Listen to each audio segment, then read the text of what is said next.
दोस्तों नमस्कार, आप देख रहे हैं द खटक और मैं आपका साथी जसवंत सिंह शिवकर। हमारी लोकसभा चुनावी जो यात्रा चल रही है वो अभी सिणधरी में है और हमारी यहाँ से जो यहाँ की जनता है हम उनसे जानेंगे कि यहाँ पे क्या समस्याएं हैं, किन मुद्दों पर ये चुनाव लड़ेंगे। इस बार लोकसभा क्षेत्र है जो यहाँ पर बात करेंगे लोगों, काफी लोग हमारे साथ में हैं। सर क्या नाम है? सर मेरा नाम दिनेश चौहान है। मैं यहीं लोकल सिंदरी से ही हूँ। पर इस बार के चुनावी जो माहौल चल रहा है या फिर पिछले जितने भी इलेक्शन हुए हैं उन सभी को मद्देनजर रखते हुए हमने एक चीज तो डिसाइड कर ली कि हम हमेशा या तो कांग्रेस के पीछे भागते हैं या बीजेपी के पीछे भागते हैं। उसके अलावा हमारे पास तीसरा कोई ऑप्शन ही नहीं बचता है। इसीलिए हमने इस बार डिसाइड किया, क्योंकि मैं मेरा पर्सनल एक्सपीरियंस बताऊं कि मैं 2 महीने अभी सरकार के खिलाफ, जो प्रशासन के खिलाफ, मैं 2 महीने वहां पे लड़के आया हूँ। उनके सामने धरना दे के बैठे थे। किस बात को लेकर? सर मैं तृतीय श्रेणी थर्ड ग्रेड लेवल 2 इंग्लिश से सेलेक्टेड टीचर हूँ, फिर भी मेरी ज्वाइनिंग रोकी गई थी। इसीलिए हम वहां पे बैठे रहे और हमने सुना रहा था कि किरोड़ी बाबा जो है, किरोड़ी लाल जी मीणा है, वो हमेशा जनता की, युवाओं की आवाज बन के हमेशा खड़े रहते हैं। जब कांग्रेस की पिछली बार सरकार थी, पिछली बार सरकार में हमने देखा था कि वो बीजेपी के नेता होते हुए भी वो धरने वाले को जो धरना दे के बैठे थे उनके साथ में खड़े थे वो आज तक। ठीक है, पर इस बार ऐसा क्या हुआ कि हम उनके सामने भाग दौड़ कर करके परेशान हो गए, फिर भी उन्होंने आवाज नहीं सुनी। बाड़मेर की देखिए, बाड़मेर जैसलमेर लोकसभा क्षेत्र है क्योंकि बीजेपी ने अपना प्रत्याशी कैलाश चौधरी को बनाया है, कांग्रेस ने उम्मीदवार राम बेनीवाल को बनाया जो आरएलपी छोड़कर आए हैं। इस बार बाड़मेर जैसलमेर की जनता क्या चाहती है? क्या बदलाव चाहती है या फिर क्या मुद्दे रहेंगे उनके? इस बार बिल्कुल बाड़मेर जैसलमेर की जनता बिल्कुल बदलाव चाहती है और बदलाव के साथ में ही हमने ये ठाना है, ना कांग्रेस ना बीजेपी, हमारा जो नेता होगा वो निर्दलीय होगा, फिर चाहे वो कोई भी खड़ा हो, फिर चाहे यहाँ से जैसे कि सेंद्री से ताराराम जी नेतृत्व कर रहे हैं, हम बिल्कुल हमारा पूर्ण समर्थन उनको रहेगा। और हमने ये ठान लिया है कि हम अब की बार जो भी सरकार बनेगी वो निर्दलीय सरकार बनेगी, ये पक्का। बिल्कुल। सर क्या नाम है? छैनाराम। सेनाराम जी, अब जो सीमावर्ती इलाके हैं इनमें मेन समस्या क्या है जो दोनों पार्टियां नहीं कर पाई है और इसलिए यहाँ के लोग बोल रहे हैं कि हम निर्दलीय के साथ में रहेंगे? सब समस्याओं के बारे में तो बात ये है कि ये तो पब्लिक के पास में समस्याएं है ही, और बहुत सारी समस्याएं हैं। इस बात को तो मैं क्या बताऊं, क्योंकि पब्लिक खुद परेशान है इन कांग्रेस और बीजेपी दोनों से। क्योंकि क्यों परेशान है? किस तरीके की समस्या आ रही है?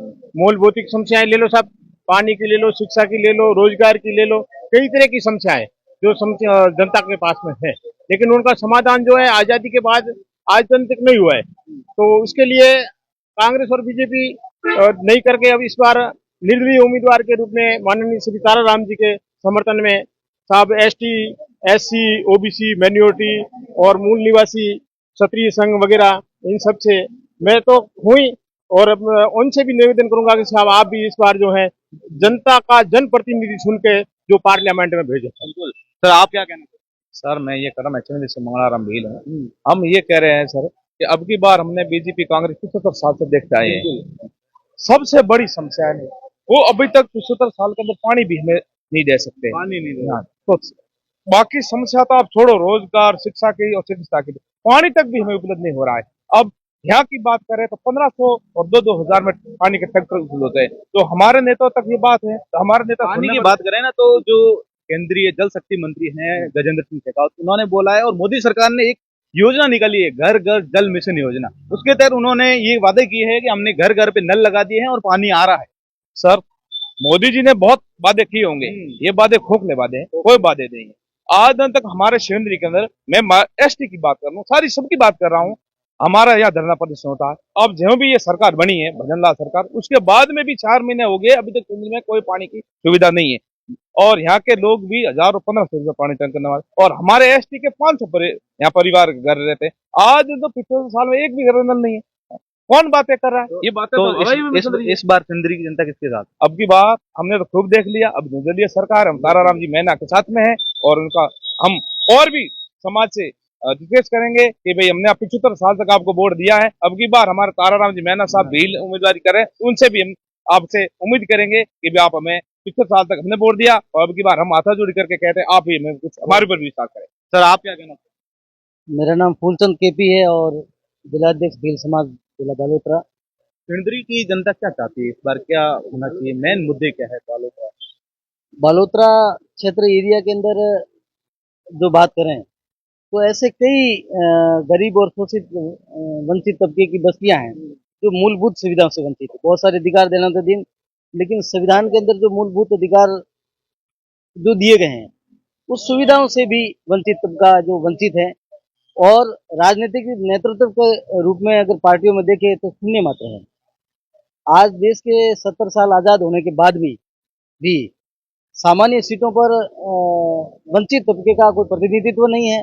पार्टियों के संगठनों में कोई प्रतिनिधित्व उनको उचित नहीं दिया जा रहा है, न उनकी सुनी जा रही है, केवल उनका इस्तेमाल किया जा रहा है।